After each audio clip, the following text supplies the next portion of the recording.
And I think we've gotten a pretty clear idea of what registered apprenticeship brings to the table. What I'm going to cover this morning is what is WIA bringing to the table. I think the subtopic is follow the money. I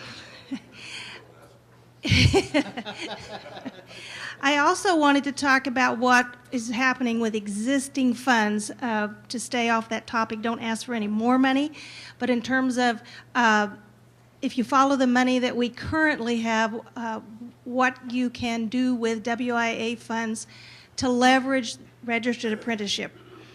We've already talked about the fact that every state gets an allocation of WIA funds by formula. The states take a certain percentage and keep it the state level for statewide activities.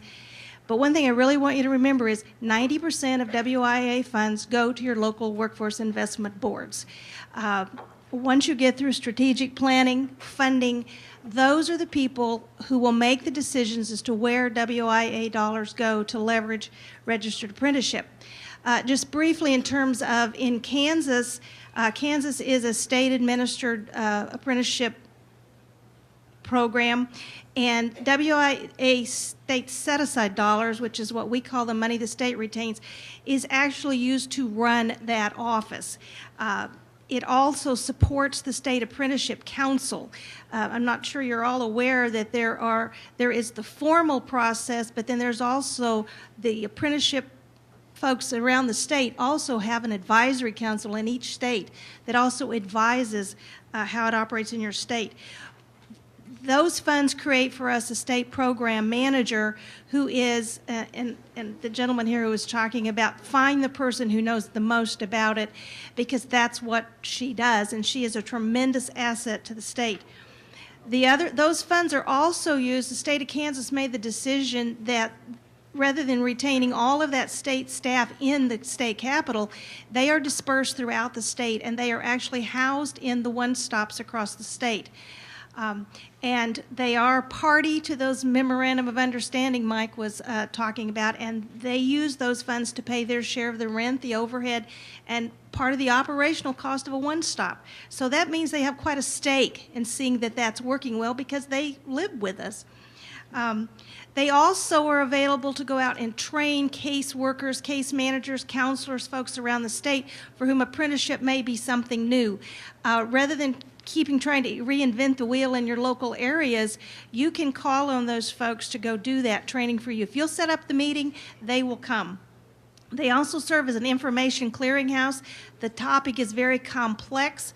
It is very helpful to have someone constantly filtering policy, procedures, information, TEGLs down to us, and that in the days of email, that's very simple. Make sure that you are all on the same share list for information sharing so that you always know what's coming down the pike. And they're also obviously available for technical assistance.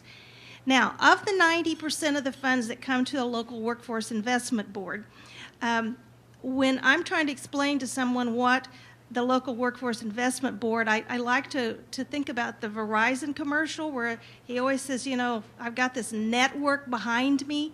And like I say, we have people, you know, we have people in our network. Our mission as a local workforce board is to lead a flexible, integrated workforce system. When the Workforce Investment Act was created in '98, and our board morphed from a private industry council into a workforce board, one of the things we decided, and I've heard the term silos a lot here, is that we decided to proceed as if there weren't any. We have a single public workforce investment system, and everything we have done is to do that. We've also done very much what Mike said is registered apprenticeship, had it been designated a mandated partner under WIA, how would that look? And we have proceeded as if they are a mandated partner because that brings a lot to the table for registered apprenticeship.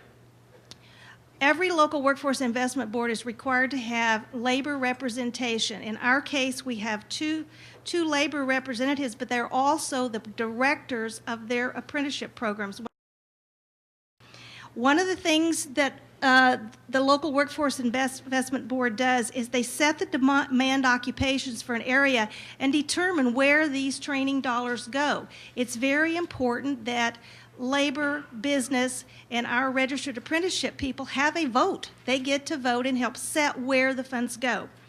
Again, we also post the eligible training provider list, all of our registered apprenticeships who would desire to be there. Besides just the program reasons for having them there, people go onto the websites when they're thinking about training to see what kind of training is approved. You absolutely need to have registered apprenticeships show up with the community colleges, the four-year colleges, the proprietary schools. It needs to be there so when people are looking, they will find it.